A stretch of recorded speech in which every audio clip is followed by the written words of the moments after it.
गरीबी देश से हटे। गरीब सशक्त होता है। 25 करोड़ गरीब लोग गरीबों के स्पेशली इश्यूज को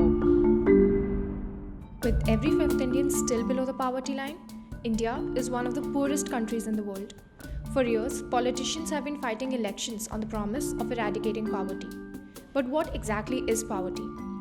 Conventionally, poverty is measured on the basis of minimum expenditure one requires for buying goods and services to satisfy basic human needs.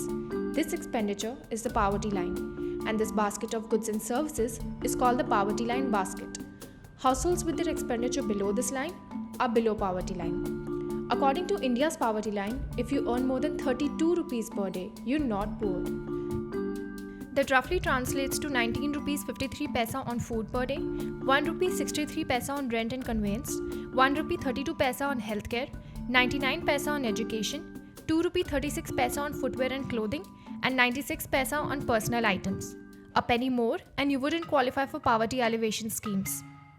Despite the poverty line being so low, the population that cannot afford to spend even 32 rupees a day is estimated to be very high. The latest official statistics, which came out in 2013, put the number at roughly 270 million, or about 22% of the population. For poverty eradication, the correct identification of the poor is necessary. Only then the correct schemes can reach the intended persons. But for years, activists have criticized the way poverty is measured. In 1962, we quantified the poverty for the very first time, based on nutrition and minimum required balanced diet as was suggested by the Indian Council of Medical Research. In the subsequent years, various task forces were set up by the government to find the best method to determine the poverty line. In 2005, the Suresh Tendulkar Committee was set up to look into the methodology of estimating poverty.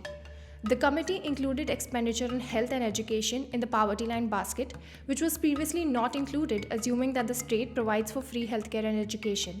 And instead of monthly household consumption, the consumption expenditure was broken up into per person per day consumption, resulting in the figure of 32 rupees a day for urban and 26 rupees a day for rural areas. And this method is applicable even today. But there are problems with the below poverty line approach. For example, it doesn't factor in the variations of tastes and preferences and the price structures in a country as diverse as India.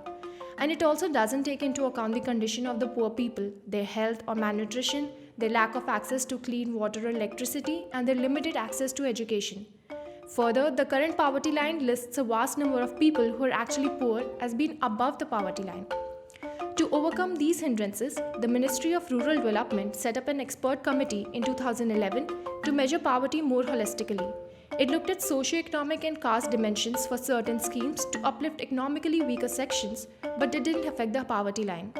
India says it lifted 271 million people out of poverty between 2006 and 2016, recording one of the fastest reductions in the multidimensional poverty index according to the United Nations. But the World Bank estimates that for a middle-income country like India, the corresponding poverty line should be at 75 rupees per person per day. However, poverty isn't just about consumption of goods and services. The Supreme Court of India has held that the right to life, which is recognized by the Constitution, entails being able to live a complete life of dignity and meaning. It seems India's efforts to determine the poverty line have overlooked human dignity.